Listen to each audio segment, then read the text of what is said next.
On this episode of Collect Your Thoughts, we are going to explore one of the most challenging and complex aspects of the human experience: vulnerability.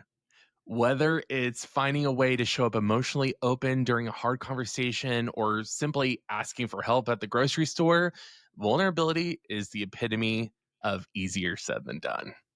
We will also explore what it's like to be a vulnerable human in sessions with our clients. We'll talk a little bit about some of our own early experiences with vulnerability and about how important vulnerability is to our health and well-being. Vulnerability isn't easy, but it's almost always worth it. So let's put down our emotional armor, access our inner courage, and get this thing started.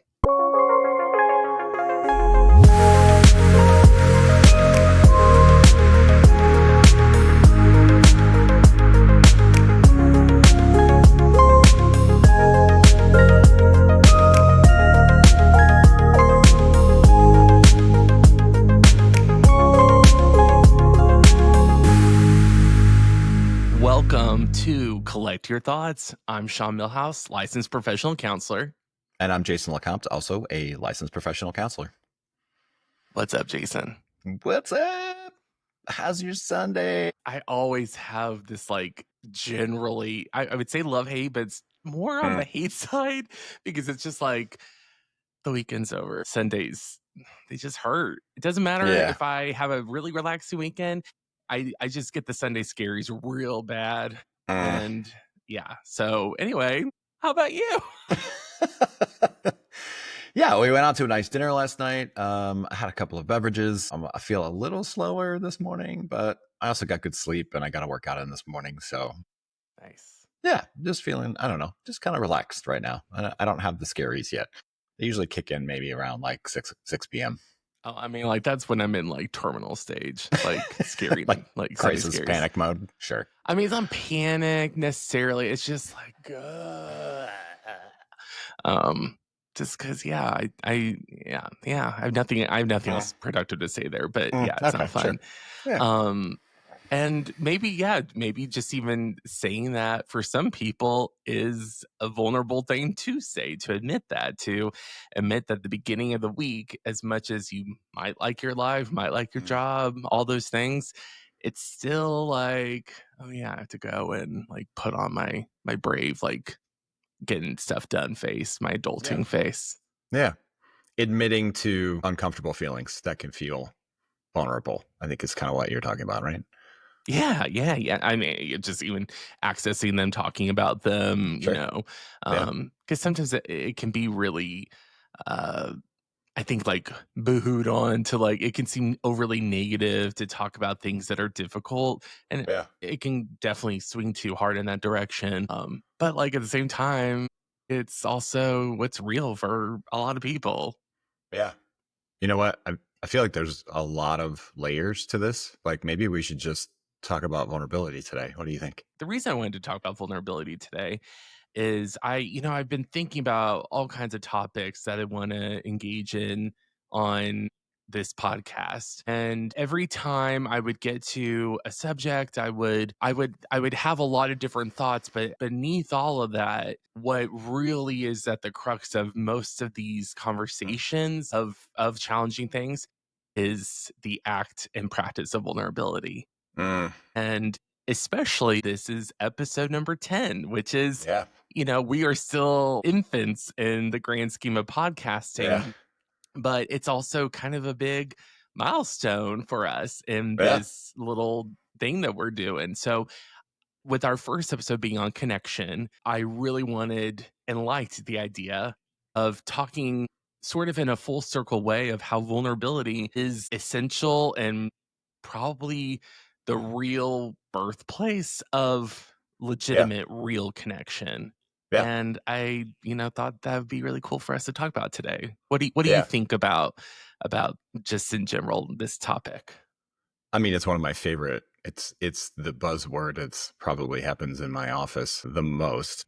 It's the thing that I say the most. That quote or that word, I think, that Brené Brown uses is that vulnerability is the seat of connection. Maybe Mhm. I think that's what she says about it, which I love, Mhm. and I say that all the time. But this is one of my favorite topics, especially with men. I like that Yeah. we are two men, and that we're going to talk about like what this experience is like. And obviously, there's layers to this: cultural layers, generational, sexuality, all the things. But this is the thing where I see the most progress. It's the some of the lowest hanging fruit with a wide variety of clients, and to me it is also some of the most progress that people make the quickest, because it's Mm. just not something that we talk about enough in our culture. We don't make enough space for it. We don't honor it in what I think is the best or most appropriate way. We just sort of ignore it or talk about it as weakness or all these different things, stigmas. Yeah. And it's really super super important to our happiness, our mental well-being, our relationships, all those things. And terrifying. Like, I think And that's such terrifying. a big part of it.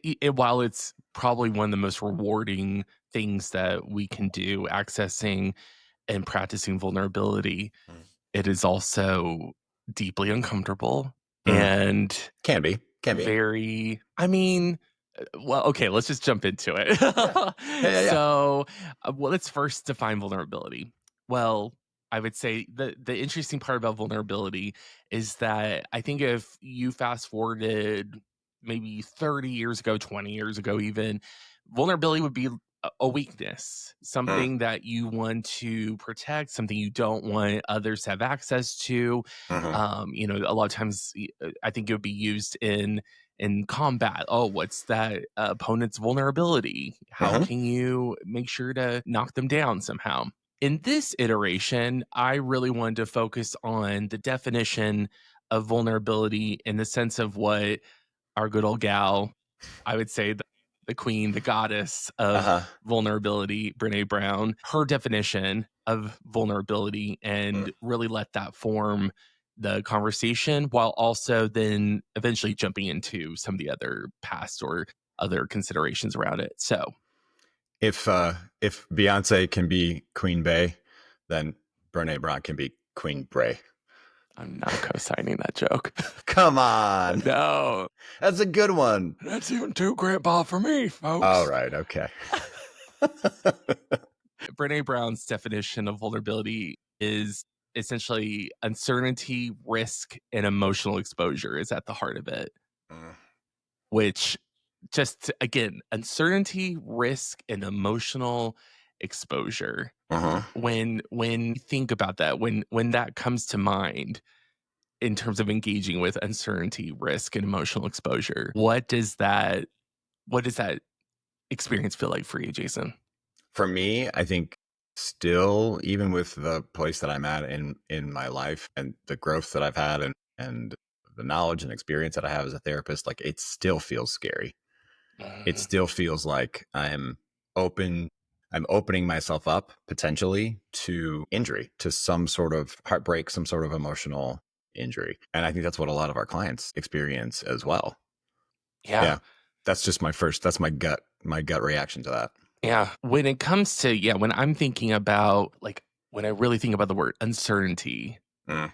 when I think about the word risk, when I think about emotional exposure, just the word, take out emotional exposure. Mhm. Yeah. Like, yeah, I find them to be, I think this definition's just absolutely perfect. And also, that's also why it's like so visceral for me, at least, because Sure.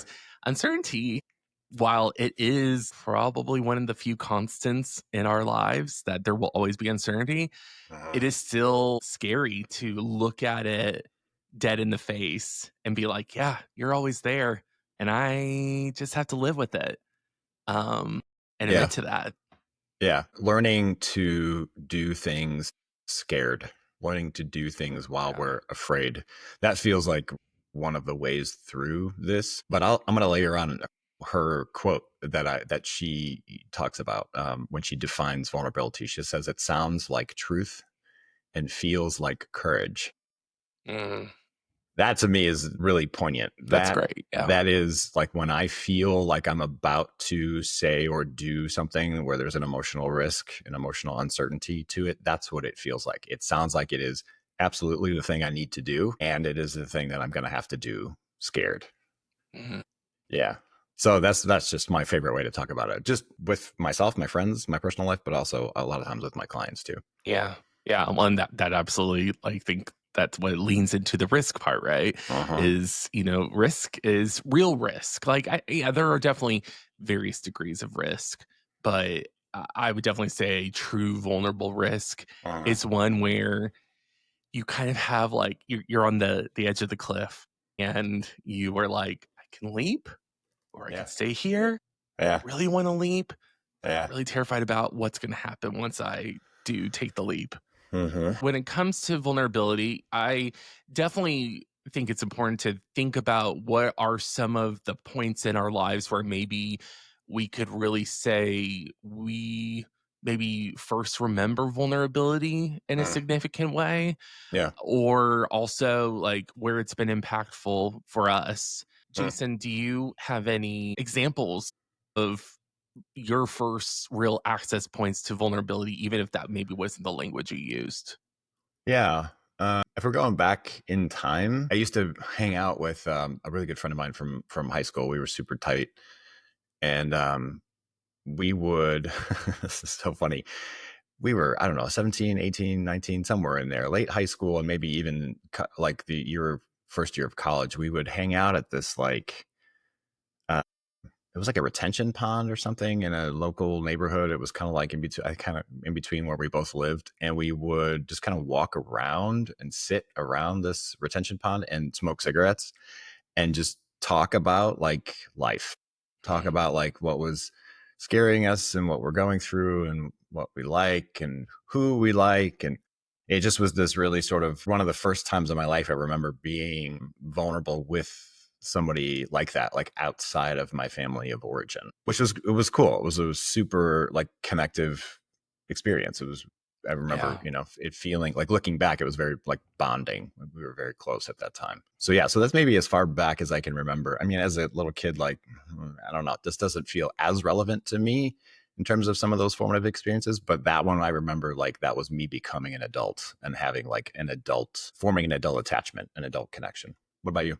Yeah. I would say, like, when I really look at expressing vulnerability in a way that really feels intentional, I believe it was around 7th grade. I've always been somebody that's enjoyed writing. I always loved creative writing, and that was always one of my stronger subjects in school, and I don't know what influenced it when I really look back. But, I mean, this was, like, the late '90s, so I Yeah. remember Jewel released her book of poems, and, like, that was such a big deal at that time Oh, for anybody wow. that was, like, Yeah, I vaguely into remember that. that. Yeah. And so I don't know if that's also what inspired me to, like, try out poetry. I also, kind of look at them as, like, they were, like, lyrics without, I mean, that's essentially what lyrics are, right? It's like, poetry with music That attached. to me is, Right, yeah. And so I began writing poetry, and then for whatever reason, I don't know if it was just like I wanted people to see what I worked on. I literally like went on my Microsoft Word, created and formatted these little poems, had a front page and everything with it, and I printed all these things out, oh, typed stapled it together, and I brought it to school, and I shared my poetry wow. with my classmates, and then my teachers also saw it. And what was interesting about that is, I mean, they were picking up on things that I think I wasn't even fully aware of. So while my teachers were really celebrating it, I also had one at least that, reached out to. I remember very clear as day, like there was a phone call, and my mom was like told, like, hey, we saw Sean's poems. And Oh, we want to make sure he's okay. And at the time I was like, I'm fine, I'm good, I'm great. And yeah, and I think because, I knew I was different. Like that's if you talk to most people who are, queer or on that spectrum, sure. you have some significant awareness very early in life. And so I think this was my way of releasing that. But like I also remember feeling like, well, I'm never gonna want to share that now ever because they're gonna just. I basically felt like they were like, because that. I mean, gosh, isn't God? It's so funny thinking about it.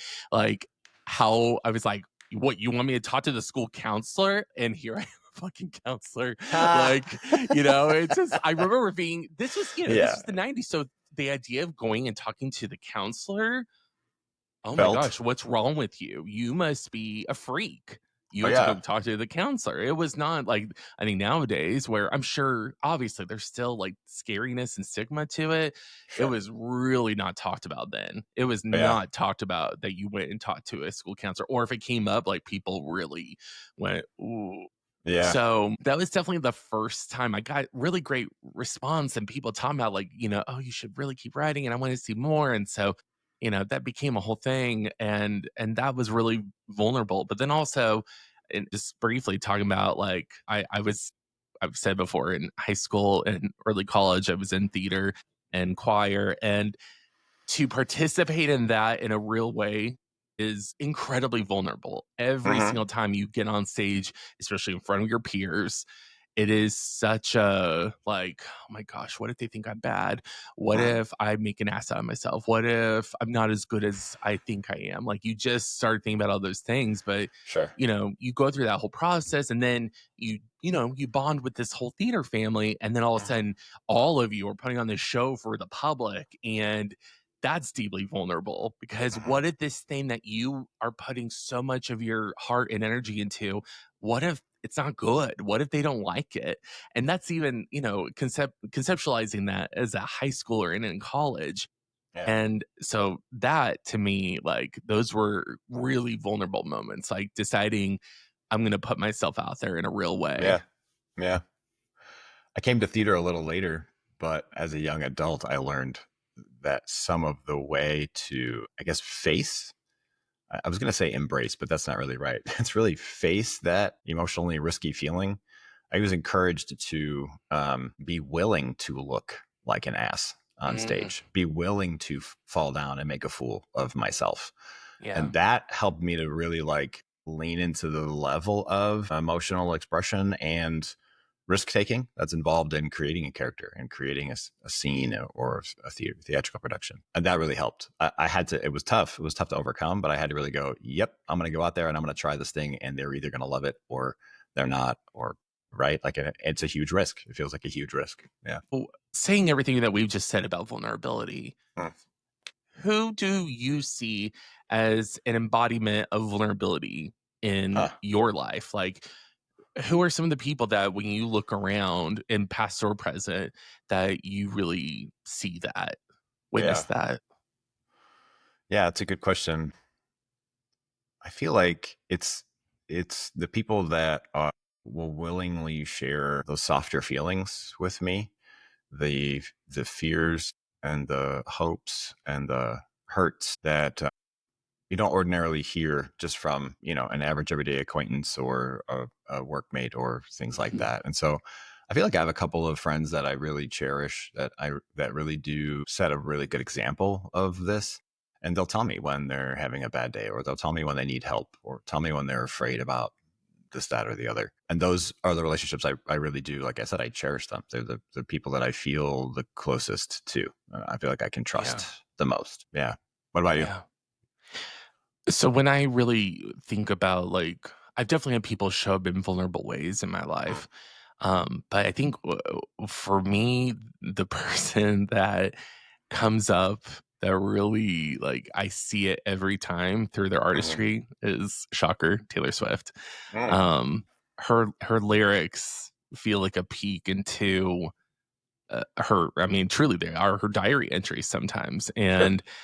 and to me, she puts experiences that we all have into words, into lyrics Mhm. that are so I mean, they've obviously hit a chord, struck a chord with a lot of people. I think that's the testament to her success is her Yeah. ability to translate really complex emotional experiences into beautiful music. And I think that's, when I really became a Swiftie, as we are called, I think I wasn't aware of how much that was the real thorough line in what really like attaches me to how much I just absolutely adore her. And I mean, I think we have a lot of really amazing artists and performers out right now that are Yeah. truly, truly vulnerable in what they release. it makes such a big difference. To me, that singer-songwriter category is those are the best ones, is the ones whose lyrics feel personal and real Yeah. and vulnerable. Those are the ones that I think I connect to the most or appreciate the most. So yeah. Yeah, yeah, no, it's I'm so grateful for lyricists, singer-songwriters out there. I just yeah, Yeah. what they do and how they help people heal and feel is Yeah. irreplaceable to me. Yeah, for sure. Yeah. So let's dive into some of the history and general psychological background around vulnerability. Sure.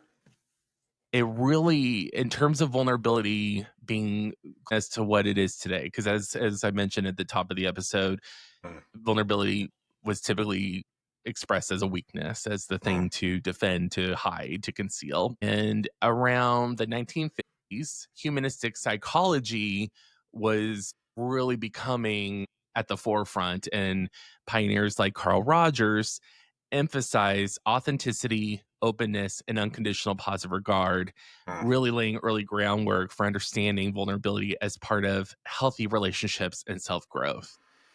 And I Yeah. definitely know, I mean, I don't know about you, but like in my graduate school studies, Carl Rogers was like hugely, I mean, person centered therapy Yeah. is for us, it was a lot of like, that's where you start is how do you show up in front of a person? How do you reflect? How do you really listen and show that? But I'm curious about your thoughts. What stands out to me is what we're talking about is 70 years ago. Like this is right. This time, and we Wow. you and I know this, but like the field of psychology is only 100, years old. Like it really just started Mhm. to materialize around the turn of the 19th into the 20th century. So for these, we call them the early masters or whomever, like Carl Rogers, but really we're talking about 70 years ago. We kind of came up with definitions, ways to describe this emotional risk taking and the way that we bond with each other. So we're in our infancy when we're really understanding this. But Yeah. what we've sort of come to, what I think is like those are, like you said, early groundwork, but we've also distilled some real wisdom all the way up to right through now into the 20th century with people like Brené Brown. Like we can understand now, like when we are emotionally real and that is shared and reciprocated, right? And so that we feel we can, it's a felt connection that we feel. So that's really what stands out to me there is we only started figuring this out like almost within our life. Like my parents are only in Yeah. their 70s, right? Like in within their lifetime. That is incredible. Like just that Eh, perspective. Yeah. Yeah. And I'm sure at that time it was considered really radical to talk about all this stuff. I Oh, mean, oh right? yeah. Anything mental health related 70 years ago was, I mean, it was, we were talking about, we used to say asylums. Right. We would, we would, Institutionalization. yeah, we'd put people in state hospitals and then because they were, severely mentally ill, all the rest of it never really got defined or properly helped, properly Yeah. treated.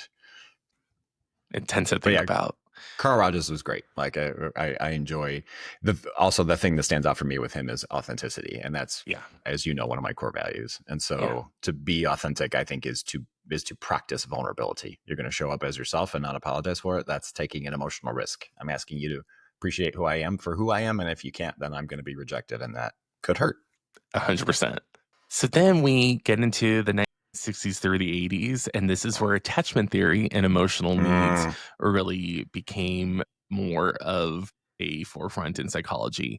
And this mhm. was led by John Bowlby and Mary Ainsworth, who showed how early relationships shape our capacity to be emotionally vulnerable and how we seek safety and connection throughout life.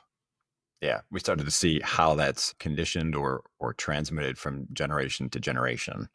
And I talk with my clients about that all the time. Like if I think about historically when my grandparents, the era they grew up in, like that was World War II, and it was you did without a lot and you maybe dealt with rations and there wasn't a supply chain like there is now. And so they instilled that some of those values into my parents, and then my parents instilled what they did into me, Yeah. et cetera, right? Like it kind of like looking at it in that perspective, it starts to make a lot of sense about how this evolved and why we're at where we're at. Yeah.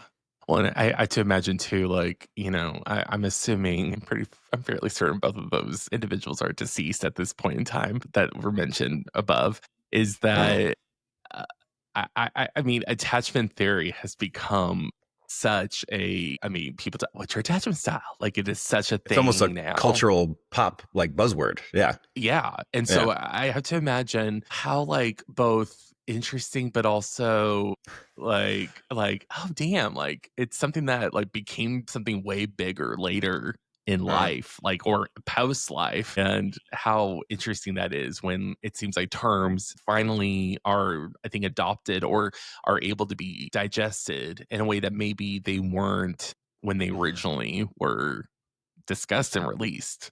Sometimes it just takes a while for them to sink in and become part of the cultural lexicon. Yeah. And then, speaking of, I think, shifts through time, I think the Mm. pendulum then kind of swung back in another direction in the Uh, 70s to the 90s with clinical and cognitive models of risk. This yeah. is where essentially psychologists began studying psychological vulnerability as a risk factor for Mm. mental illness, such as depression and anxiety, focusing on genetic, emotional, and cognitive predispositions. And I think just in saying that, it makes a lot of sense how and why we have viewed vulnerability in the lens that we, I think, did for a very long time Yeah. because of that definition. Yeah. I think in an important like historical context there is the early we call it the DSM, the Diagnostic and Statistical Manual for anybody who's not aware. We started to define mental illness around that time in the 60s and 70s. And so the early manuals came out, but the only sort of format they had was the medical model, which is there's a symptom and then there's a cure. They tried to put mental illness into that same sort of category where there's a potential reason for this maladaptive behavior or this type of illness that's being shown. And they started to use, like you said, emotional vulnerability as a possible source of that illness. We've evolved our understanding of it, but it is essential to, I think, understand its connection to our well-being and that it can be a risk factor, but it can also be a healing factor. That to Right. me is huge. Yeah. Yeah, definitely game changer. Yeah. And then luckily, we began in the 90s and early 2000s really leaning into mindfulness and compassion. Yeah. This was really driven by researchers like John Kabat-Zinn and Kristen Neff, who brought vulnerability Kristen into Neff. wellness. Yes, she's excellent. Yep. The She's self-care guru. yeah, queen of basically self-compassion, like Yeah. really. Self-compassion. Yeah.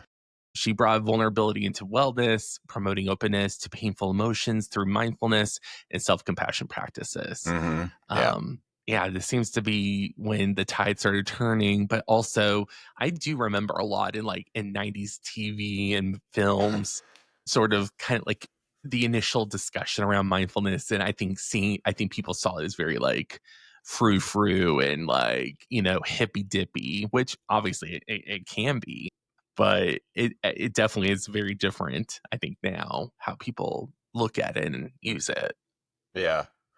I'm curious, what do you mean like hippy dippy and frou frou? Like what do you remember from the 90s or early 2000s where Like, I think that was when, I in media, like, for example, meditation, as we know, is a ah, huge there we point go. of Okay, sure. mindfulness, and so I think, like, that became more of a thing, that you would have, like, in sitcoms, they would show somebody trying to meditate and, and Yeah. not being able to, or, with, like, the classic, like, going to some sort of, spa where there's a big gong and it's a sound bath situation and, Yeah. things like And that. some It's guru yeah. with a man bun or something and right, Yes, exactly. Yeah. yoga, oh my gosh, I mean, I feel like yoga Sure. it's so funny because I remember as a kid, it felt as if, like, yoga was something Madonna invented or something, Yeah. but, it was just her, popularizing something that Yeah. is centuries old, Sure. and how, like, interesting how one person or people, they can drive these thoughts and experiences into the mainstream in such a big way. Yeah. That mindfulness piece too, I think a big I don't know that it was ever focused in on. Maybe it was, but the mind body connection that happens. Yeah.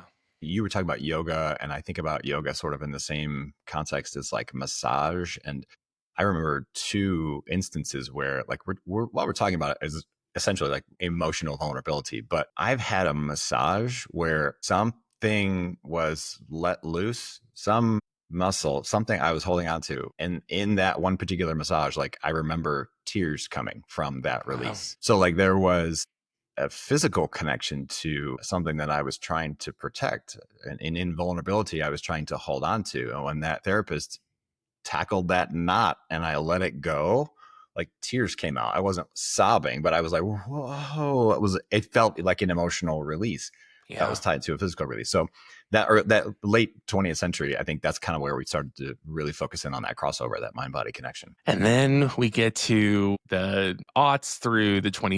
2010s, which is when our girl Brené Brown really, I mean, revolutionized the cultural breakthrough around Mm-hmm. vulnerability. She redefined vulnerability as courage, not weakness, making it central to modern ideas of emotional wellness, connection, and authenticity in both psychology and popular culture. Brene Brown really emphasizes that vulnerability is not weakness, but rather the courage to show up and be seen when we have no control over the outcome. That's the tough part to swallow, I think, for most of us. We don't Yeah. have any, we feel like we don't have any control over that outcome. It's like, okay, I'm going to do it anyway. Sure. For me, why I think I continue to go back to Brene and all of her research and her work is as a practitioner, it really showed up in a very, very important time in my life. Mm. I was probably only a few years into my professional career, and I was told, "Hey, you need to check out this TED Talk. This The TED gives." Talk, right? Yes, and, Yeah. this Yeah. TED Talk that she gave was a game changer, and part of what was impactful of that TED Talk was which was called The Power of Vulnerability from Mm. 2010, which I highly recommend. Please look it up. It's one of the most popular TED Talks of all It's got a time. bajillion views. Yeah. Huge, Yeah. hugely important. And also just you also get why she is so successful because not only is she incredibly brilliant in a intellectual way, Mm. she's truly a storyteller. She really So says relatable. things in such a Yeah. relatable, hilarious, raw, and just human way. And a big part of what she is known for is her referencing Theodore Roosevelt's Mm. Citizen in a Republic speech, which the part in particular that she really popularized Mm. was The Man in the Arena, which I Mm. thought this would be a great time It's my to favorite. go over this. It is I know a lot of people have heard this a lot, but it bears repeating. It's hard not to get chills from really letting it sit. This is what she refers to a lot. This is the man in the arena. It is not the critic who counts, not the man who points out how the strong man stumbles or where the doer of deeds could have done them better. The credit belongs to the man who is actually in the arena, Mm. whose face is marred by dust and sweat and blood, who strives valiantly, who errs, who comes short again and again, who spends himself in a worthy cause, who at the best knows in the end the triumph of high achievement, and who at the worst, if he fails, at least fails while daring greatly, so that his Mm. place shall never be with those cold and timid souls who neither know victory nor defeat. It's just, It's I mean, poetic. Teddy Roosevelt, let's just give it Yeah. up. Like, Sure. Yeah. holy shit. But it's, and maybe you said this, and or maybe it's baked into what we've been talking about. But that's the name of her book. Her One of her first books was Daring Greatly. That's where she Yes, her took third that book. title from. Her It's her third book. Yeah, that's the one that I keep in stock on my shelf, and I literally just give it away to people who I think are going to clients who I think are going to get something from it. I've actually sent it to friends and acquaintances, just like over Amazon. I'm like, "What's your address?" And I send it. It's so good. Like, it's so relatable, so approachable. And it's where she really starts to, I think, operationalize like Yes. how we can practice vulnerability. She really lays it out well. But yeah, it's great. The man in the arena thing, the way that she talks about it, if I remember correctly in the video, it's essentially like, if you're not down here in it with me, then I don't give a shit what your opinion is. Yeah. Right? If you're up It's there very easy to safe and spectate. sound, yeah, in the peanut gallery and not down here getting your hands dirty and in it with me, taking emotional risks is what she's talking about. Yep. Then I don't really care what your opinion is. Get over here and take the same risk with me, and then we'll be on even playing ground. And I love it. I love that. Yes. It almost feels like a challenge, right? Absolutely. It Yeah. reframes Yeah. everything because It it does. really does. Yeah. It makes you go, oh, yeah. Hmm. You can absolutely boo me and talk shit on me Hmm. and just Yeah. belittle me putting my heart and soul out here as I maybe fall apart, but you're not out here with me. Right. It's so easy to do it Yeah. from those seats. So, yeah, like, So it bring becomes it. kind of like, I dare you, or Yes. fuck Daring off. greatly. Or, yeah, right? Like, respectfully, just go away. Yeah, yeah. Yeah. In which, yeah, as you mentioned Daring Greatly, Yeah. she writes in that book, vulnerability is the core, the heart, the center of meaningful human experiences. Mm. It is the birthplace of love, belonging, joy, courage, empathy, and creativity. Wow. Yeah. All So those key. essential human experiences. Yeah. Hmm. Yeah. Just Yeah. everything. Hmm. Some of the key ideas in Brene Brown's view on vulnerability is vulnerability is essential for connection, as we have said a few times already. It involves taking emotional risks, like saying, I love you first, or sharing a creative idea. Hmm. It's about being authentic and open, even when you feel exposed or afraid. You can't selectively numb emotions. Numbing vulnerability also numbs joy, gratitude, and connection. And this point is one of the things I mention in therapy all the time. When people talk about not wanting to dive into their difficult emotions, I Yeah. talk about it's not a one or the other. It's the whole kit and caboodle. Yeah. Like you've got to talk about the hard stuff because it then allows you to feel joy at Hmm. that same intensity, as difficult as that can be. Yeah. We have some historical cultural habits sort of built into our, I don't know, just the way that we have been taught to like numb pain, for example, Yeah. right? A lot of times, and we see this more historically, but even still today for sure, drug and alcohol use.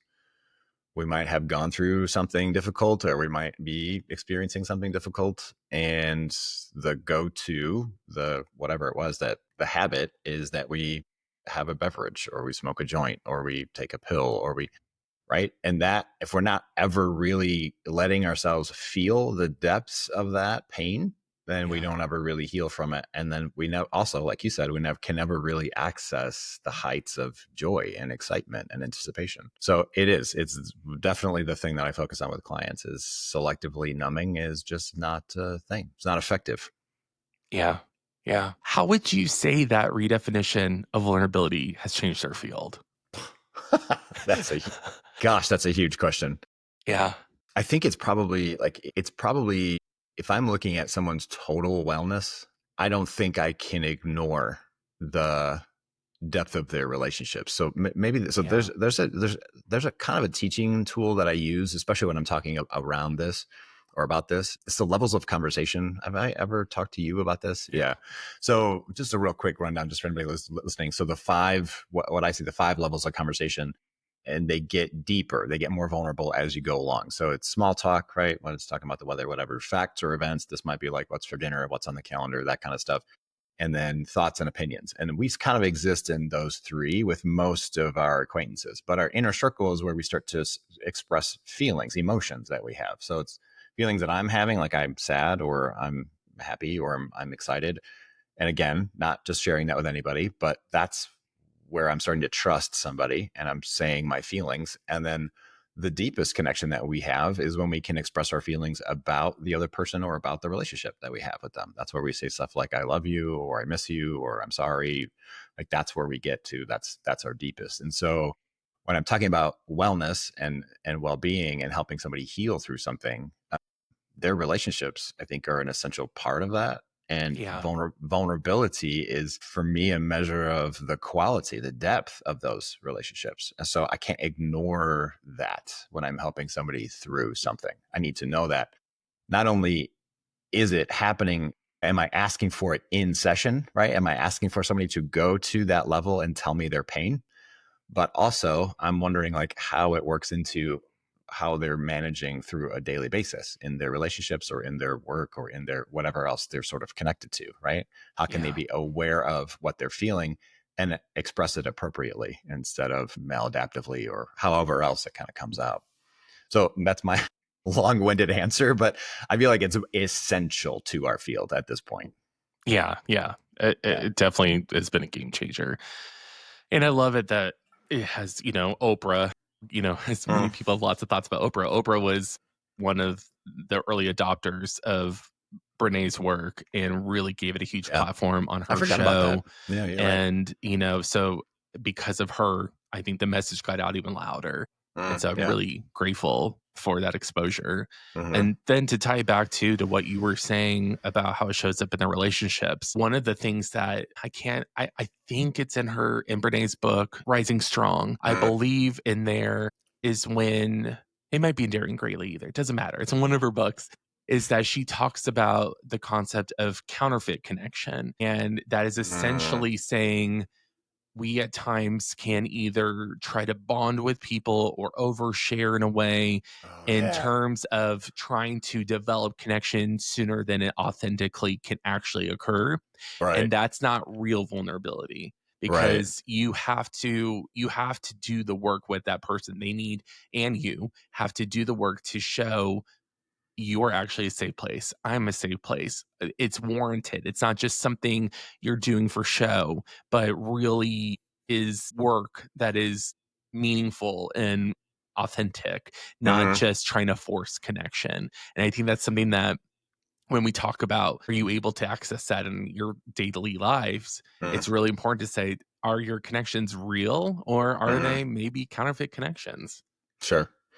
I think the what I've heard her use around that is we try and Yes. hotwire Yeah. I connection. love when she Yeah, says that. it's and it's great. You're right. But this is where like the phrase also like TMI comes in for me, right? This is if Yeah. somebody's really oversharing and we haven't organically mutually built that trust and that connection through shared vulnerability, and now you're telling me more than I thought we were at, like that's where I'm like, okay, we're trying to hotwire this, right? Yeah. Or we're bestowing trust that isn't earned, and that Yeah. doesn't feel like true vulnerability. Yeah. Yeah. Yeah. We're gonna absolutely have to do just an episode on trust, because that is Oh, in sure. Yeah. itself just such a complex Yeah. topic. How and when and yeah, all the Yeah. things. Yeah. So let's talk about how it shows up in our work. I'm imagining you agree with me on this. I would like to say that vulnerability, it starts from the very first session, right? Like Oh it yeah. because I mean, just the act of reaching out to somebody for help, To a therapist? Yeah. incredibly vulnerable. It You're really reaching out to a is. stranger and saying, I have a problem or I'm Mhm. going through something and I need help. Mhm. That is vulnerability. Yep. And then to share a story of your life, like it's incredibly powerful in how a person shows up. And it really gives us as therapists the groundwork in that very first session of where's that person at in this journey of vulnerability. I try and to like you're absolutely right. Everything you said about that, and I'll honor that every time. Every time Yeah. somebody reaches out, the first thing that I do when I talk to them or when I send the email back is I say thank you for reaching out. Same. I recognize that it is difficult and that they're doing themselves a service by doing this, but it is hard to do that. Yeah. But then that first session, I also try and role model that vulnerability and build that relationship organically because when I can be authentic and real and talk about myself and my life, that gives permission, right? That is Yeah. now I'm setting the stage for us to connect and to talk about things that are real. And that's really where healing happens, right? We're not going to just talk about the weather and talk about your opinion on this, that, and the other. Like, we need to get down to the feelings and the experiences that were scary or hurtful or whatever. And then that's really where the therapeutic work is. So I try and set that example if I can. With that, then, so you're Mm, now getting into that mm, work post intake. How do you approach and potentially challenge clients when it appears that they are resisting vulnerability in mm. a way that is truly interfering with the therapeutic process?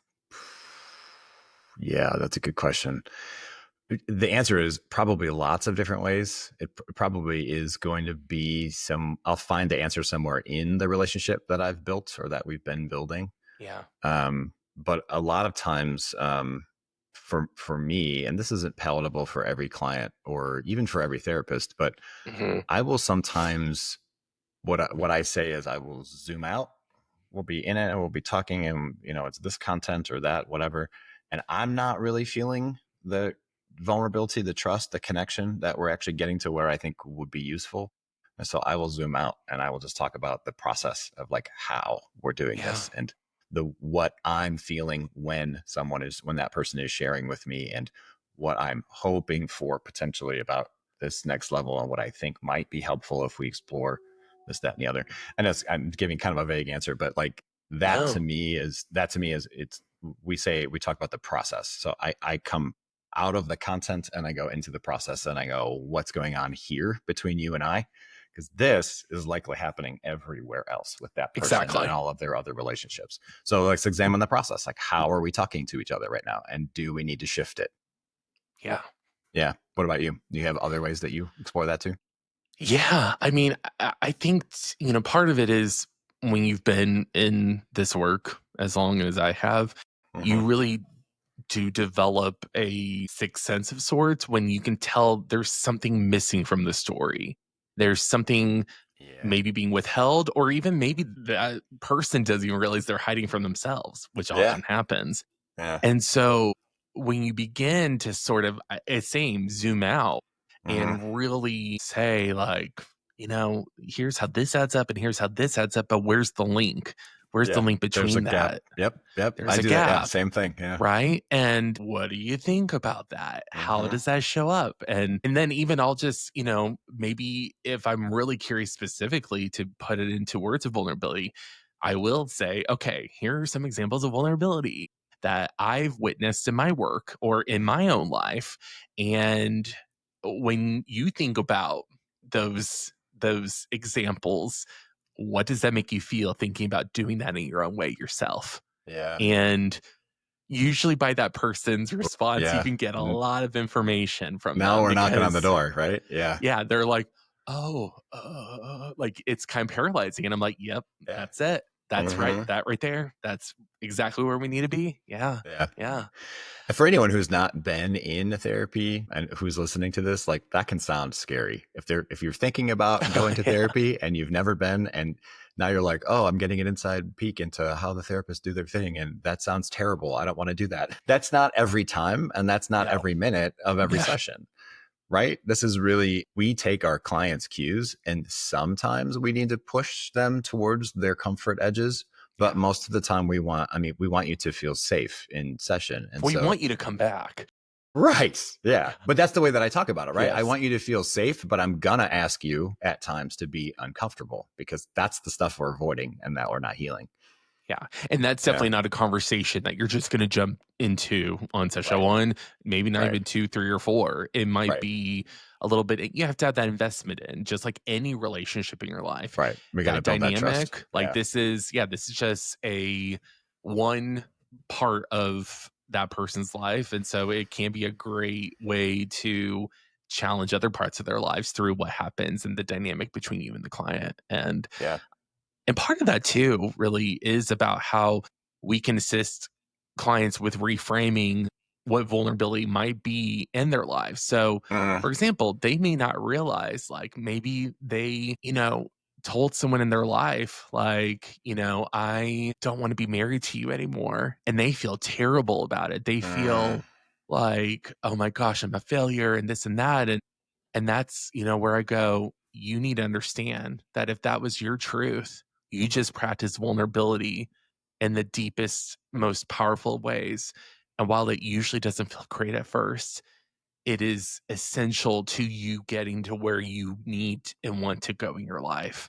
And yeah. that is so important, I think, to help our clients go, that thing I just did there, or that there, or this thing in my life in the past, that was me being vulnerable. Uh, And instead of looking at it as like I fell flat on my face, or I made a really big mistake, or maybe I hurt somebody and that's not what it's about. Sometimes it is what it's about. Yeah, that's well said. It's a difficult thing to walk that line sometimes, but yeah, always super important that giving that context, that perspective, I think it does help people learn like, oh, this is what it can feel like, or this is what it was Yeah. can be, right? So yeah, good. Yeah. And then, the last piece of that I really think is important is I like to bring attention then when I see present moments of vulnerability, such as if they're like, if they in the session, say Mhm. something to me where they're like, really, maybe they don't like how I said something or they think Mhm. that I misunderstood something. If I'm doing my work right, I have my ego set aside and I say, thank you so much for Mhm. letting me know that was something you were feeling. And I don't know if that was hard or easy for you to do, but that was Mhm. vulnerable. Like Mhm. that it can be really easy for some clients to get into a headspace of thinking they need to like impress their therapist. Like they're Mhm. there to get the gold star. I have a lot of clients that will joke about, do I get the gold star today? Did I get Yeah. it? And sometimes I'll play into it just jokingly, but I always be like, it's not about me. Like Mhm. do you give yourself the gold star? Yeah. And Yeah. and if you Yeah. do, then that to me that's where it matters. I'm just a speck in your life. You're with you all the time. Yeah. Yeah. I feel like it's really powerful when I see it when I do couples work. Yeah. And when we get to a place in the conversation or in the conflict where one of the persons, where their pain actually comes through, where Yeah. the anger or the protection that's happening that is inherent in that conflict, when they can let go of that anger or that protection and then show Mhm. the vulnerable, painful, wounded side of themselves, it's super, super scary and such a powerful experience for them and their partner. And then in the relationship, like you can just feel how different the conversation becomes in that moment. So that's when I like Yeah. to call it out. And I always go, thank you for that, like that. And it oftentimes makes me emotional when I see it for like the first time or like in a really poignant way. Yeah. I'm like, thank you for going to that place because this is the essence of the work. Yeah, It really is. It's yeah, everything. yeah.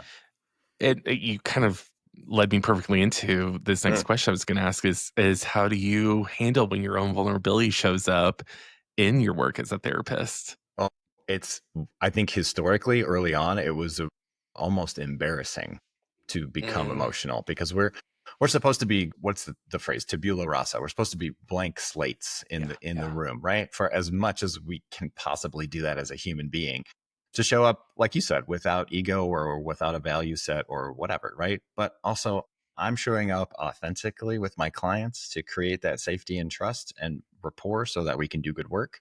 I'm bringing my feelings with me. I can't leave them in a suitcase out in the hallway, right? Yeah. So when stuff happens in session, I think this is 12 years of experience now coming with me. I'm like, I am going to be emotional sometimes. I'm going to be Yeah. joyous in session. I'm going to let the tears flow if it's appropriate. I'm going to reflect anger or tell someone I'm angry for them because of that's all I think super important to both role model, but then also just to bring just as a human. Yeah. That for me, like that's I think how I navigate it now. Like I'm much more comfortable now, and I'll just go, this is making me emotional, but I need to say like whatever. I've Yeah. used that phrase quite a bit in the recent years. Yeah. How For about you? sure. How do you manage it? It definitely same in terms of how I allow it to show in my Mm. work. Definitely, I think old school. I don't know if this is how it's still trained, but when I was in school, it was about being more stoic, Mhm. more blank slate. Like you need to be like you need to be a person, but your stuff needs to not be in the room. Mhm. And which I still agree with it in many ways. Like I need to not let my stuff get in the way for sure.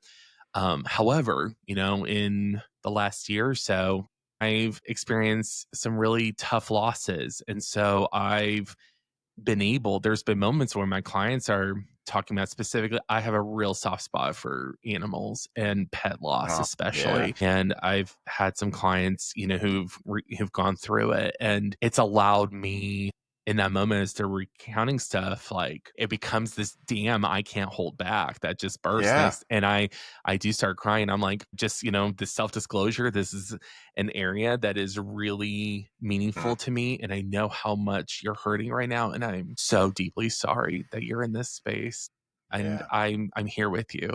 I'm sorry you're in this club and I really, it's allowed me I think, like to sit there and cry with a client where it's earned, definitely this is not like a first session, like Yeah. intake, No, like not at they're all. crying, I'm crying. No. I mean, I've had some Right. really hard first sessions, but Yeah. when you've been working with clients for a while and they're going through a really hard time and you just feel their heart breaking, like you can't help but feel that. But then also your own stuff is attached to it too sometimes. And if Sure. it's self-disclosure at appropriate times and moments can be really, really useful. Yeah. But you definitely have to be judicious and fair with that. Yeah, for sure. One of my favorite things about our work group is that we can have vulnerable conversations with each other. We can Mhm. share things like the loss of a pet or the mood that we're in or whatever it might be, and we can hold space for each other. I mean, obviously it's a group of therapists. We're all pretty good at that, but we can hold space for each other, which I don't know is in a lot of workspaces like that. And we can cry Sure. with each other and we can hug each other and we can express love for each other. And it's one of my favorite things about our collective. So I just want to just to tack that on there. Like that's it's important to say. Absolutely. Yeah. No, Yeah. it's definitely I feel very lucky that I've had a few different spaces with people over my career that have really been safe spaces. And for just makes it it's such a big difference. This work is not for the weak of heart. Yeah. And so Uh-huh. you need other people to sometimes like just show up and band together with you for you, whatever Yeah. you need. To Yeah. commiserate or support or whatever. Yeah. Yeah. Yeah. Yeah. We've got some great people. We're pretty lucky. We do. So let's wrap up with some key takeaways and tools. So, Yeah, great. I mean, vulnerability, whether you like it or not, is the key to wholehearted, courageous, and fulfilling living. That Yeah. just is what it is. I'm my a quote of Brené's that I used to have at my old office years ago that it was I wrote it on Post-it when I first heard it because I was like, "Wait, wait, wait, wait," and I had to rewind it a few times because I was like, "I just wanna make sure I get this perfectly." Now I say it all the time, Yeah. which is, "Remember, you can choose courage or you can choose comfort, but you can't have both." Ooh. And Well, and to really elaborate on that is to say, like, yeah, in your life, you can have, comfort, but, like, when it of course. comes to really facing something that is meaningful or maybe difficult or Mhm. challenging, you can choose the comfortable route and Mhm. sit back and try to go along to get along, or you can choose courage and do something that might disrupt your life in some way or make people feel uncomfortable feelings, including your own. Mhm. But that is the work. It is not something like you're kind of kicking and screaming as you're going through it. Like it's not something where you're like, yay, vulnerability. Woo. Like to me, like you get stronger, you get better at it if you practice it Sure. often enough. But like to me, I still have regular moments of vulnerability that make me feel like I'm gonna pass out, that make me feel like I wanna like float out of my body and forget Yeah. the whole thing. Run And to away. me, Yeah. that is a sign of I'm doing the thing. So Right. just know while I don't want people to get this idea that they have to like hurt themselves to be vulnerable, it also does need to be coming from a real place. And sometimes that leaves you feeling raw. And Brene mentions vulnerability hangovers, which is essentially like after Mhm. you express something really vulnerable, it is very common the next day or two afterwards to feel a little like you want to hide, like you kind of want to pull back because what you just said or did was really tough. And just know like if that happens, that's normal. I mean, when we summon courage, we are usually like if we bring it to the physical state, like we're usually in kind of an adrenalized state. We're having to overcome Yeah. something that's scaring us that usually requires an amount of like amped upness, which Yeah. is comes from adrenaline. And so a lot of times that vulnerability hangover is from that adrenaline crash. We really did do something hard. And so now we need to comfort ourselves. We need to heal from that. I also think it's important to really just put it out there. Identify one, two, three people in your life that you Mm, can trust and engage in vulnerable conversations yeah. when you're feeling emotionally stuck. And when I say that, Jason, I want to know from you when you think about how you can trust and engage with people in vulnerable Mm, ways. What does that look like for you in terms of what you need in place? Because I want to make sure that when people aren't just finding any one or two or three people, that they really yeah. are choosing selectively and carefully with Yeah. people to practice vulnerability. Yeah, I think it's hard for me to distill this down into like a package, like a checklist of like Sure.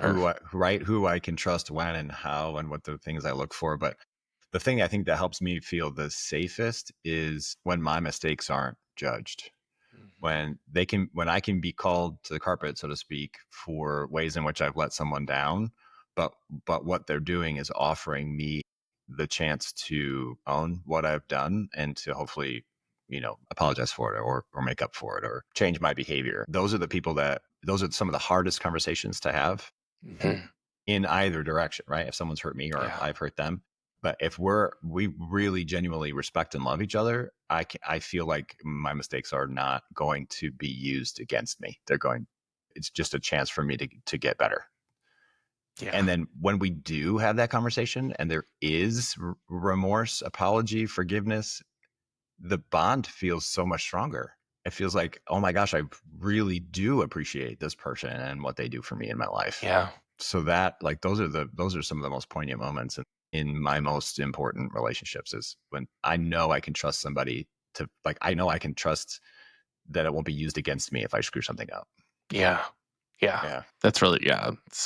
That's vulnerability right there. That's tough Yeah. stuff. I also really I like to let people or leave people with different things that they can just access in terms of Mhm. also practicing outside of the direct action of it, including Sure. really recommending Brené Brown has a Netflix special that she did a few Mm. years ago called The Call to Courage that I highly recommend. It's really great, really is her diving into vulnerability, as well as I would say the two books vulnerability is streamlined throughout her work, Mm. but the two books, if you really want to begin sort of your education on vulnerability and take that into your hands, and the audiobooks are great too, is as we mentioned before, the book Daring Greatly and the book Rising Strong. Those two books are all about how you practice vulnerability, and then Rising Strong is really about okay, now you did it and you fell and it hurts and Mm. you have to find a way to get back up. How do you do Yeah. it? And I think both are just really, they're just excellent. But I recommend her whole catalog. So Mm. please, y'all, like jump in there. Other things I recommend this a lot with my clients. And we also, I know all of us have different ones in our own Mm. offices, but they have really great, these little relationship card games that are available. Yeah. And some Yeah. of them are called Get Closer is one, We're Not Mm. Really Strangers is one, I Esther like that one. Perel, who is amazing. She has one called Where Should We Begin? These are, you can find these online if you just Google their names. Again, that's Get Closer, We're Not Really Strangers, and Esther Perel's Where Should We Begin? Those are Mhm. just games, or they have usually different levels of intimacy and conversation where they give you a conversation prompt of a question or a situation, and you and or a group of people or just a loved one can dissect and talk about some things that maybe without the prompt you wouldn't feel courageous enough to say some of these things or even to think about some of these things. Yeah. They're deeper, more personal questions. Maybe if we're talking about those levels of conversation, right? There Yes. maybe they start at 3 and they maybe go to 4 or 5. Yes. I had a Yes. client tell me about We're Not Really Strangers, and, I think I bought it that day, and it's excellent. It's so good. It's It's really really, cool. really fun and really kind of bonding to do with the people that you're close to. Yeah.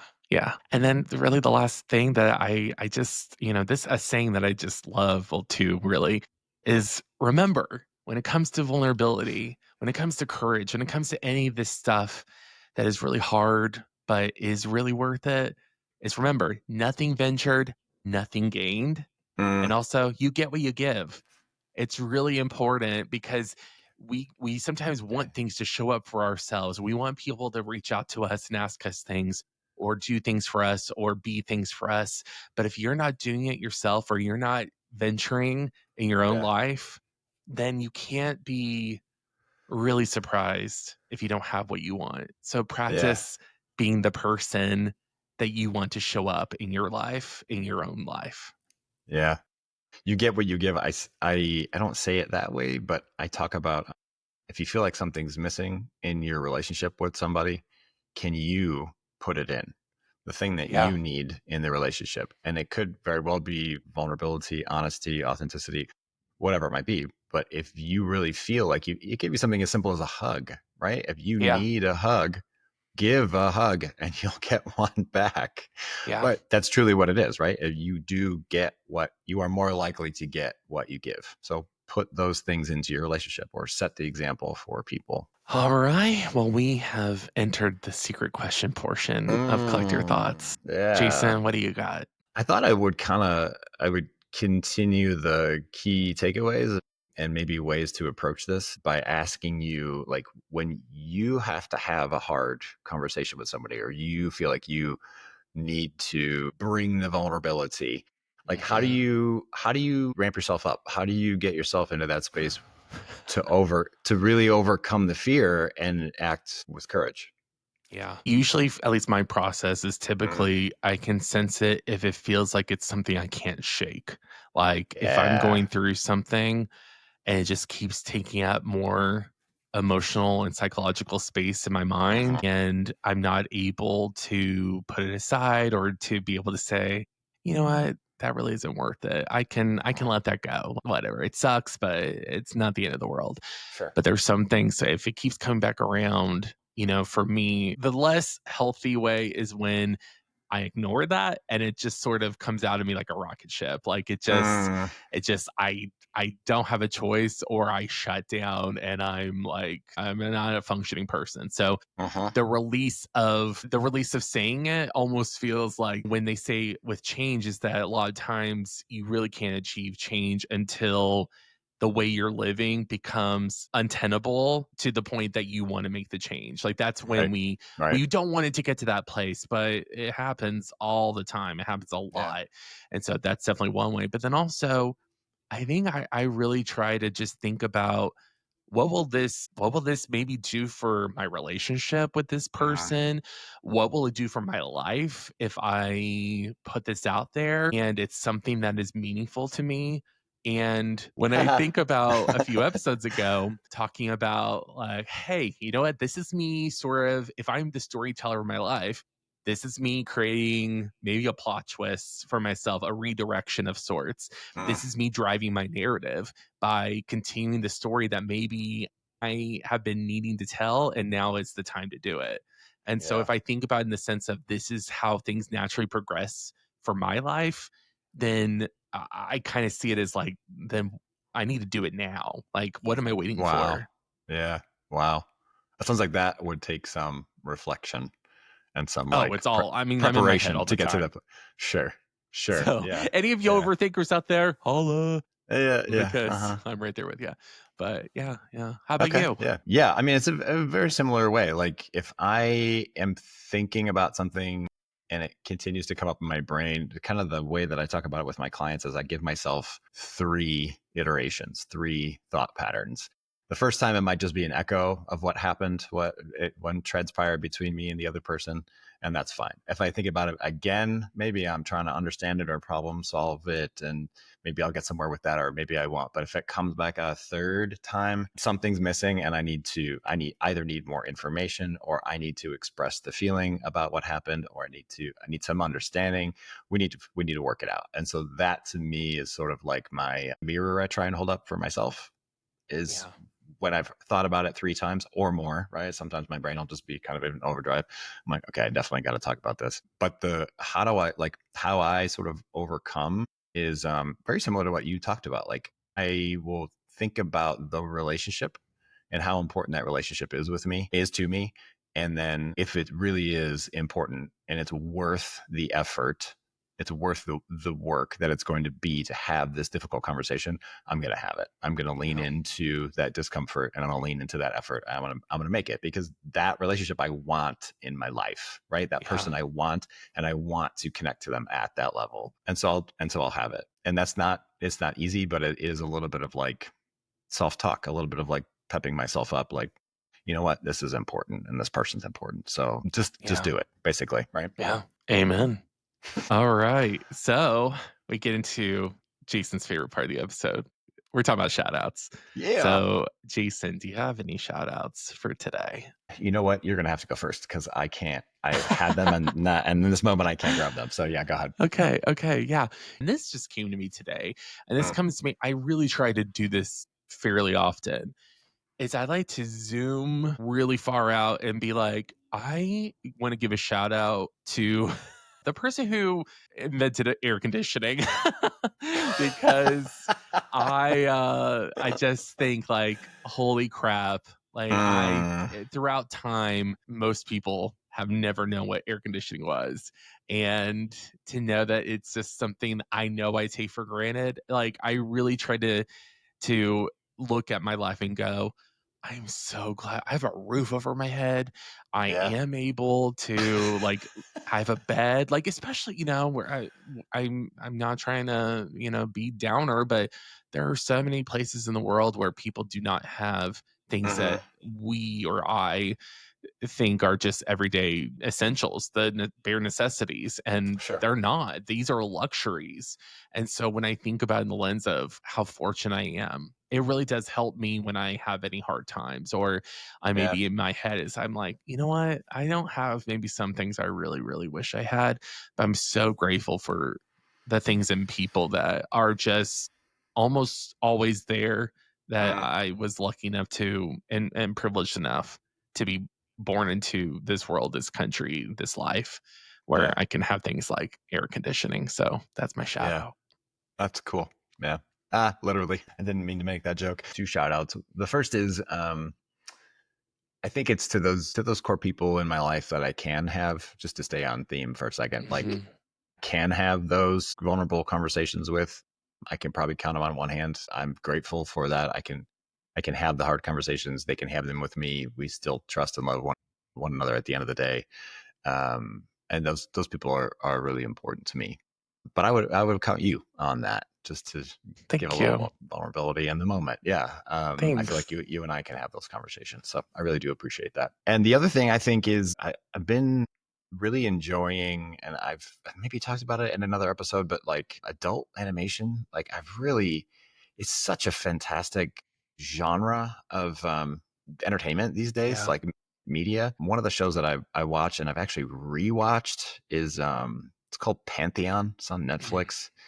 It is almost trippy how in depth it gets, but it's one of our most recent things we talked about was AI, and this is about they call it they're talking about them in tandem, but it's AI, and then they also call it UI, which is uploaded intelligence, and it's literally like this where they like scan these people's brains, and then their whole personality is like digitized. It's crazy, like it's really crazy. But the Wow. way that they explore it, the way that they get into the digitally created worlds that these people inhabit, and like it is just it's mind blowing the creativity involved. So Mm. I'm just putting that out there. Like, who's ever making Pantheon?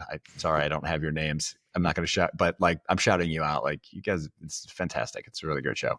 Yeah. Yeah, Excellent. yeah, Excellent. All right, y'all.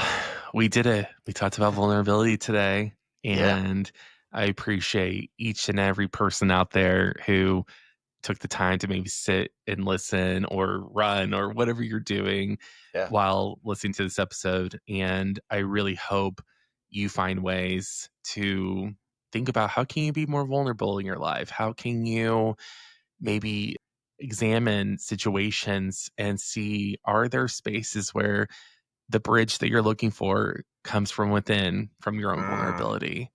So I nice. put that out there as a challenge to all of us to consider that.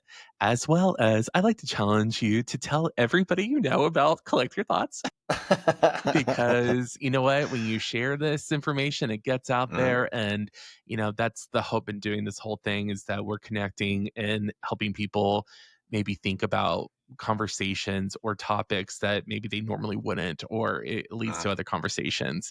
So please like, subscribe, comment on anything and everything that has to do with Collect Your Thoughts if you so are willing to be awesome on that.